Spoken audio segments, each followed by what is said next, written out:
The room, work your way He's up. gonna pull seniority now. He's gonna pull seniority. and he's I'm gonna defer. final. Yeah. We're live. We're live. Okay, I'd like to welcome everybody tonight to our December workshop meeting. With us tonight, we have our whole town council. We have Stephen Bedetti, Steve Lincoln, Stephen Moreau, Sylvia Santiago. We also have our highway superintendent here tonight, Anthony Feo. I see our town clerk is with us tonight, our receiver of taxes, Susan Schreiber, town clerk is Kelly Allegra. And of course, our town attorney, Dave Zagon. Me, I'm George Myers. Okay, the first item on the agenda tonight, we have a presentation, I think that, is the senior cousin's gonna make about Passaic Creek? So who's gonna speak? He's pointing, okay. You're first. Great. Go ahead. I have a Why little, don't you sit here? I have a slide deck. I don't know if it makes it up on it. No, we're live on this, so we're not taking that down. We stream live. Sounds good. Okay. I think we have ours. Oh, great. Oh, I yeah, printed it out. Yeah. Perfect. Yeah. So I will just talk it through. Do you wanna? Yeah, it's use okay. that? I sort of know it by Okay, heart. sure. Hi, everyone. I'm Geeta Nandan. I am with the consultant team that has been working with Scenic Hudson on the Passaic Creek Greenway. And so we are tasked with doing what's called a feasibility study. And the feasibility study is to look at, obviously, what's feasible for the Greenway, but to really understand the ins and outs, where it's going, how it's going to work, and sort of gathering community input along the process. I don't know if everybody knows what the Passaic Creek Greenway is, but it has been a project that has been in the works for almost 30 years, really spearheaded, originally called the Passaic Creek Coalition, spearheaded in the early 70s, taken on by the Passaic Creek Watershed Alliance. So the Passaic Creek is a beautiful body of water that runs all the way from Plattekill to the Hudson River. And this feasibility study looks at the part that goes from Walsh Road at the Hudson River to Crystal Lake. And then eventually it might go further, and eventually it may go all the way 25 miles to Plattekill, where you could run or walk or bike along that greenway. And so a greenway is, a beautiful pathway where people can walk or bike. It's not focused for motorized vehicles. It's really for non-motorized. And right now what we're trying to figure out is, like, where is this pathway going exactly? And along that pathway, there can be what's called placemaking, events, activities. And so our process right now is to really talk to a whole wide range of community residents, community members, community organizations that would be involved in different ways, and understand how they might use it, how we can design it in a way that ties the various parts of the creek together. So when we've been sort of going out into the community, one of the first things that a lot of people just don't know where the creek is. They've never been to the creek. They don't know how to get to the creek, and it's not very accessible. And so as you go across Walsh Road, that's one moment where you see the beautiful falls that are there. It's mostly as you're going across the bridges that take you from north to south. Muchachos Lake is a part of the creek. Crystal Lake is a part of the creek. And so, we've been working with various different parcel owners to sort of understand the topography, understand where these connections can be made. And so a part of this process is to then figure out, what makes sense for community members. Little Falls Park is a part of this creekway. And so that has a branch that runs to the east. There have been a lot of mills that were built, mostly on the town of New Windsor side along the southern bank. So there's a site called the Diamond Candle Factory site, which is now owned by Orange County. Actually, 50% of the parcels along the creekway are actually owned by municipalities, whether it's the city of New Windsor, the county, or town of New Windsor. And so reaching out to those various different entities to understand, like, sort of how this can all come together. It's a 6-month feasibility study. Right now we're in month 4. So we're sort of on to the second half, where we're moving into really like the design phase. We're looking at very high level costing analysis, very high level, because we don't have a ton of details. And then understanding, like, what is the organizational level? How does this sort of become like an entity, and what's the governance look like? And for us, it's making a set of recommendations. Nothing will be absolutely figured out because it's too early in the stage, but then figuring out how do we create a project that as it moves further north, entities like the town of New Windsor would be a part of it. Then as we go, like Orange Lake might become a part of it, these other entities as it sort of grows and it's able to move. Through this process, we are looking at sort of creating like a set of design to sort of guiding principles, really thinking about how this works with the local community, creates a place that's sort of equally accessible by all. And so the next couple of events that we're hosting, we'll be hosting another event on December 10th, where we're going out into the community and talking to people. And then by January, we will have a more sort of like final proposal or final presentation of where this is going and how it connects to the various different pieces of the various communities. And so that sort of January is sort of like our final moment out being out into the public. And so that way by March or April, we have a real solid document that can create a guidance and a pathway for what implementation might look like. What's really important is that this has been like a 25-year project, is that we don't just do another feasibility study and call it the end. The idea is to really get to implementation. So one of the most important parts of our proposal or recommendations will be funding strategies. Right now we have like a list of 45, that are looking at both federal, state, county, local options and opportunities. And then we're looking at how that those funding opportunities particularly tie with aspects of the Greenway. So like the Greenway is probably not all going to be built at once. It's like, that's just not feasible. And this 2-mile stretch will likely be funded either in pieces, and we're going to try and figure out what are those pieces that make sense and how do we phase it in, and how do we tie funding that's available to various different aspects, whether it's transportation or it's like flood mitigation or it's creating mobility. There's sort of a lot of different avenues to go with. But for us, it's really important that there be an implementation strategy. I should have opened up saying that as a consultant working with Scenic Hudson, there is a steering committee that's involved. Steve Videtti sits on the steering committee, and that steering committee is made up of, I think, 14 members. 11 who are 11 active, 14, yeah.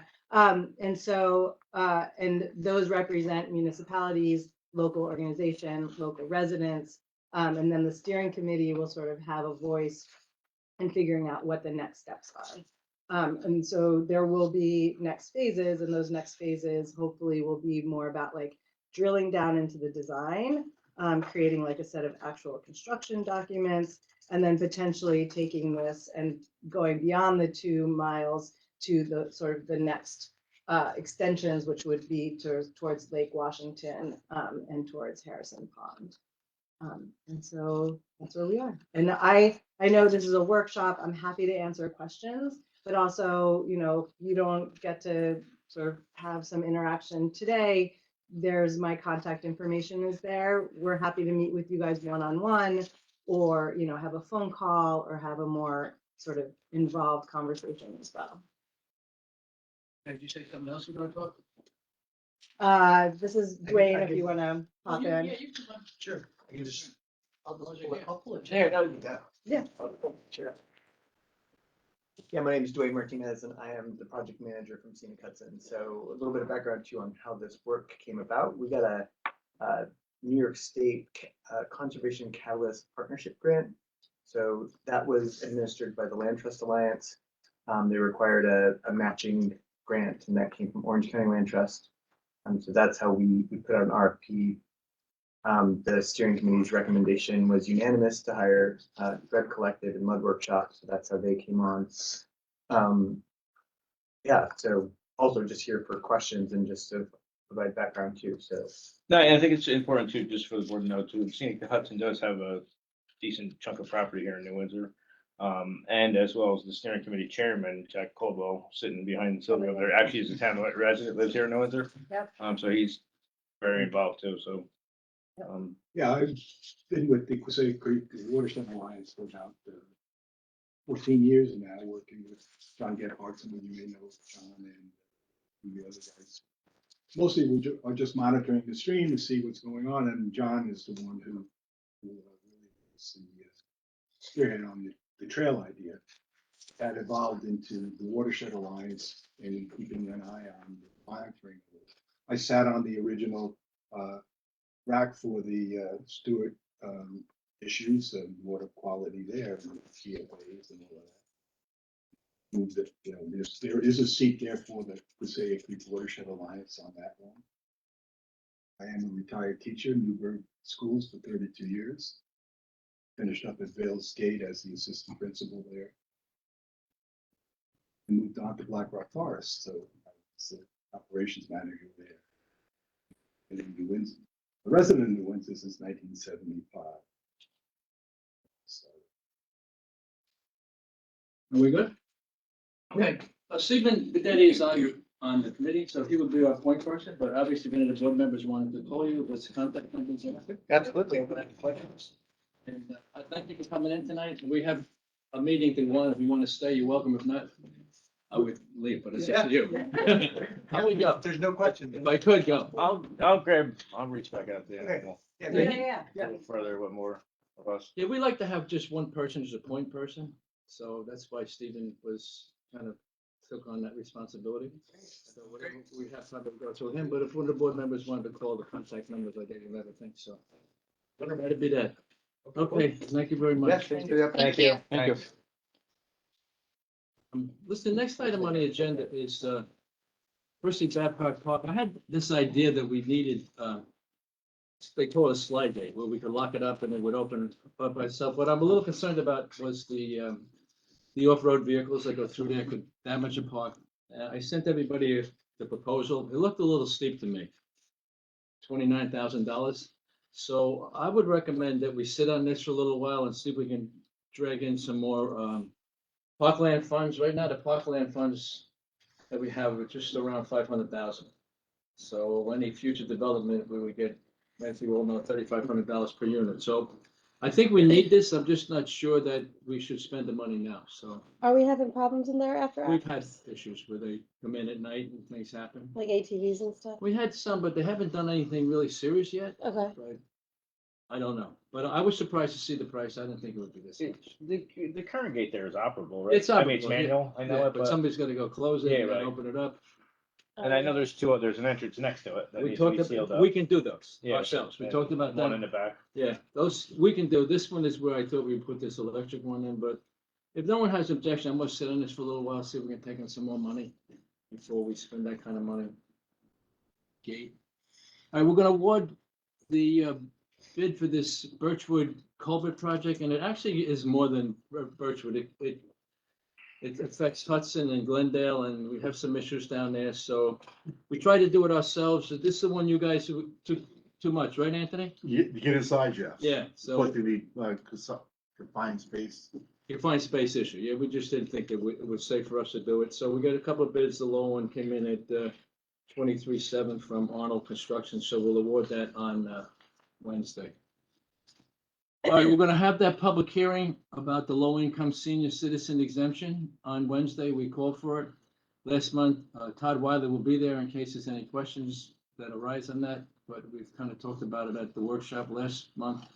So we'll see where that goes. Have you gotten any calls or anything from the I public? have not about had it? one. Okay. I've not had one call. We're gonna have a call for a public hearing on vehicle and traffic, which would be some stop signs over at Lafayette Road, which is right behind Irish Eyes, that new housing apartments back there. So Lieutenant Fayol gave us a recommendation, and we'll have a public hearing, see if we have any comments on that before we put the signs up. We'll also call for a public hearing on the zoning amendment for this U-Haul moving and storage, which is on Route 32. Has to do with, it's a little close to the, some area there between there and Washington Green. And I've asked the building department to look at other areas that have the same issue. So for now, we'll address this zoning issue for U-Haul. And that will be in February, because it's a 45-day issue that we had to comply with. So we'll call for that public hearing and have it in February.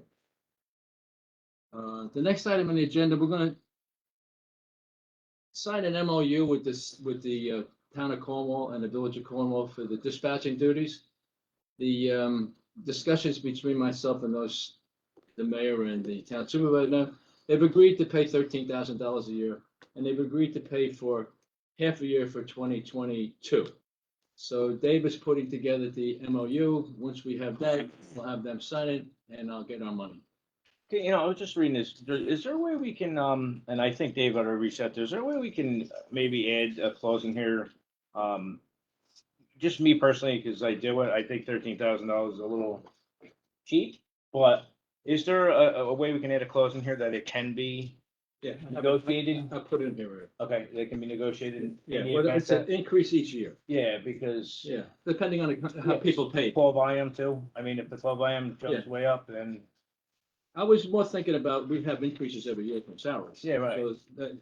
So what I did was I sent Dave some comments that I had on it, and that was one of them. You know, let's, like we did with the ambulance service itself. Remember, we picked that up a couple $1,000s every year.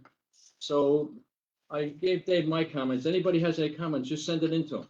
That's why I put it on the agenda, in case anybody has that. But I think I had 3. That was one, that we needed an escalation clause in there. And I talked about 6 months, we're gonna be paid for the 6 months. And I said, I wanted the one payment. I talked to Wojciechowski, and he was like, no, we'll pay you upfront in January. I'm like, okay, good. So Dave, I think, has my comments, and then, who's it, Gabo on their end? Yes. I'm gonna talk to him and get it done. All right, the last public thing on the agenda, I've talked about this medical benefits, health benefits for elected officials. Before we dive too deep into this, we have decided that part-timers will not have benefits for life, right, after any number of years. So that will be part of the resolution, right? The only people who would elected officials who would have benefits for life would be a full-timer that's here for 20 years. So say a highway superintendent, a receiver of taxes, a town clerk, a town supervisor, the last 20 years, then they would be eligible for lifetime pay. So we've had a couple of conversations about those who are here now. So there was some points brought up at a couple of times we talked about it, that those of you who ran for office, whenever you ran for office, were under the impression that you would have these benefits. So I've been kind of thinking that that's probably fair. So we'll use Steve Rose as an example. He ran and at the time the salary was much lower than other towns, all right? Some other surrounding towns have recently upped their payment for the board members. We haven't. We've kind of kept it low, and I think it's somewhere in the neighborhood of $17,000 to $18,000. So if you run for office and think, okay, that's okay, but at least I have the benefits for 3 years. So I think that would be my proposal on this, that, okay, so whatever it was when you ran, that's what it would be. However, if you run again, that's out. The new rule is there are no benefits. So that would be my proposal, right? So in other words, Steve would have his benefits until his term expires, you would have yours till your term expires, and Eve would have hers till her term expires.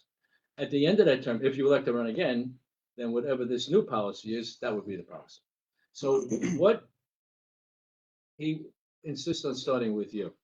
So Who does? him. counterclockwise. So I mean, I just need to see what so, proposals. so the reality is that the job that you run for, Yeah. that you get, Right. has a certain package, right? Right. So the package equates to dollars. Right. Based on what it is today, Right. based on what it's gonna be in 3.5 years, it's gonna drop by 60-something%. What's going to? The value of the package, right?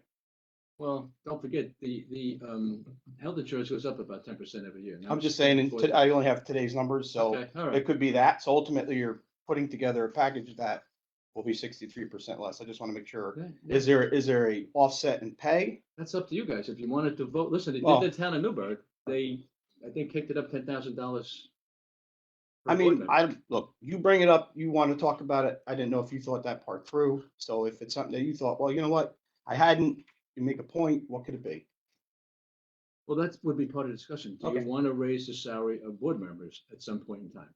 Like they did in the town of Newburgh? I have no idea. I haven't really thought too much about it. I just look at it as what it is and what it proposes to be, just seems to be a lot, that's all.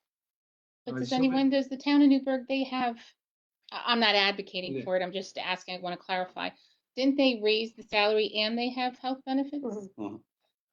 I just think, again, we go to the discussion of a family coverage, which is, right now, over $30,000 a year. Mhm. And if you multiply that by 4 by X number of years, that's a hefty cost. However, I think board members should be entitled to single coverage at the very least. And then if anybody needs to purchase up, then pay the difference. That's what I recommend. Eve, what do you say? Sorry, my voice is That's a all little.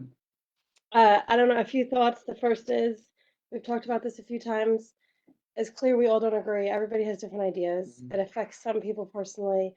And so I just think if it was something that the majority of us felt strongly about, then yeah, maybe we go ahead and change it. But I don't even think we're going to get to a majority vote. So, and plus it wouldn't even affect anybody in this room until 2024. So I kind of think it should be put off because the fact that we just keep bringing it up and we can't agree.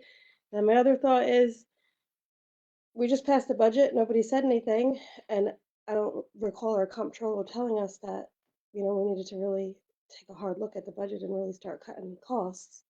It sounded like we were financially okay.